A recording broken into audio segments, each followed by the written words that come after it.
காலை வணக்கத்தை தெரிவித்துக் கொள்கிறேன். என் பெயர் பாவி லக்ஷிதா.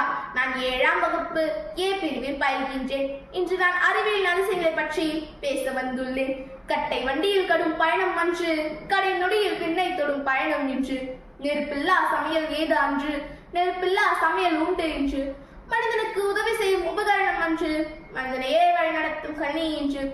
வியக்க வைக்குது விஞ்ஞானம், மெய் சிலிர்க்க வைக்குது விஞ்ஞானம், திகைக்க வைக்குது விஞ்ஞானம், புவி சிரிக்க வைக்குது விஞ்ஞானம் என்று கூறி என் இனிமையான தமிழ் மொழியை வணங்கி என் உரையை தொடங்குகிறேன். அறிவியல் வளர்ச்சி இன்றைக்கு விண்ணை தொட்டுவிட்டது எனலாம். நம் வாழ்வின் எல்லா துறைகளிலும் அறிவியல் தொடர்ந்து மாற்றிக்கொண்டே இருக்கின்றன. சில ஆண்டுகளுக்கு முன் கற்பனை செய்து கூட பார்க்க இயலாதவை இப்பொழுது நினைவாகி வருகின்றன.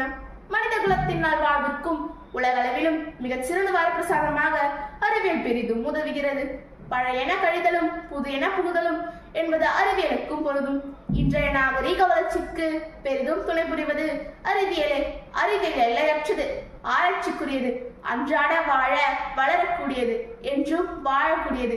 இந்தியா இன்றைக்கு மிகச் சிறந்த வளர்ச்சியுடைய நாடாக கருதப்படுவது எதனால்? அது இன்றைக்கு அடைஞ்சிருக்கும் அறிவியல் வளர்ச்சினால். எனவே என் தமிழ் மொழி வாழ்க, என் அறிவியல் வாழ்க என்று கூறி உங்களிடமிருந்து விடைபெறுகிறேன். நன்றி, வணக்கம்.